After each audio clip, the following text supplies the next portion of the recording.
Guys, അപ്പോൾ ഇന്നത്തെ നമ്മുടെ റെസിപ്പി എന്ന് പറഞ്ഞാൽ ഈസി ആയിട്ട് വീട്ടിലുണ്ടാക്കാൻ പറ്റുന്ന ഒരു മുട്ടത്തോരനാണ്. പാചകം വലിയ രീതിയിൽ അറിയാത്തവർക്കും എളുപ്പത്തിൽ ചെയ്തെടുക്കാൻ പറ്റുന്ന ഒരു മുട്ടത്തോരൻ. അതിനൊക്കെ ആവശ്യമായിട്ടുള്ള നമ്മുടെ മുട്ട, അതേപോലെ തന്നെ മഞ്ഞൾപ്പൊടി, കടുക്, കൂടാതെ തന്നെ കറിവേപ്പില, തേങ്ങ തിരുമിയത്, പച്ചമുളക് അരിഞ്ഞത്, അതേപോലെ തന്നെ സവാളയും തക്കാളിപ്പഴം ഏകദേശം സെയിം സൈസിൽ അരിഞ്ഞെടുത്തിരിക്കുന്നതാണ്. ഇത് ഇത്രയും വെച്ചിട്ടാണ് നമ്മൾ റെസിപ്പി തയ്യാറാക്കാൻ പോകുന്നത്. ഇതിൻ്റെ കൂട്ടത്തിൽ കുറച്ച് പൊടികളും കൂടെ നമ്മൾ ആഡ് ചെയ്യുന്നുണ്ട്. അത് നമുക്ക് വഴി കണ്ടുപിടിക്കാം. അത് തന്നെ ഞാൻ പാൻ ചൂടാകാൻ വേണ്ടിയിട്ട് അടുപ്പത്ത് വെച്ചു. അതിനുശേഷം പാൻ ഒന്ന് ചൂടായി കഴിയുമ്പോൾ തന്നെ എണ്ണ ഒഴിച്ചു. എണ്ണയൊന്ന് വട്ടം ചുറ്റിച്ച് എണ്ണേനെ ഒന്ന് ചൂടാക്കാൻ വെച്ചു. എണ്ണ ചൂടായി വരുമ്പോഴത്തേന് നമ്മൾ കടുകിട്ട് കടുകൊന്ന് പൊട്ടുന്നത് വരെ വെയിറ്റ് ചെയ്യുക.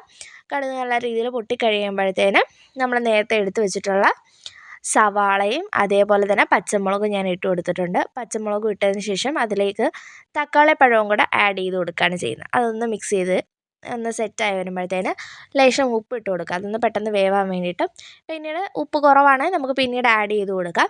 ഉപ്പ് ഇട്ട് കൊടുത്ത് അതൊന്ന് നല്ല രീതിയിൽ മിക്സായി ഒന്ന് കളറ് മാറിയപ്പോൾ തന്നെ മഞ്ഞൾപ്പൊടി, മസാല, അതേപോലെ തന്നെ മുളക് പൊടി, മസാലപ്പൊടിയാണ് കേട്ടോ ആഡ് ചെയ്യുന്നത്. ഏത് മസാല വേണമെന്ന് വെച്ചാൽ നിങ്ങൾക്ക് ഇഷ്ടമുള്ളത് ആഡ് ചെയ്യാം.